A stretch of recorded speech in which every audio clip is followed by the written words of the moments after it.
இந்த பாத்திரம் இப்போ தான் என் கண்ணில் பட்டுது. இது வந்து ட்ரைப்ளைனா என்ன முகி? ட்ரைப்ளைனா இதில் 3 லேயர் இருக்கும்.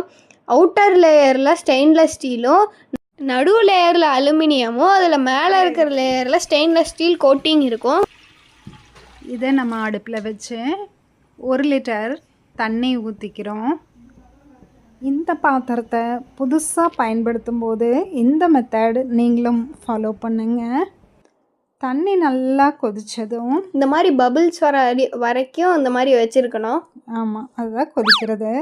நல்லா கொதித்ததும் இதை நான் வந்து கைப்பிடி இல்லாமல் இந்த பாத்திரம் வாங்கியிருக்கேன். கைப்பிடி இருந்தால் பிடிக்கிறதுக்கு கொஞ்சம் வசதியாக இருக்கும். கவனமாக இந்த மாதிரி கலக்கி விடணும்.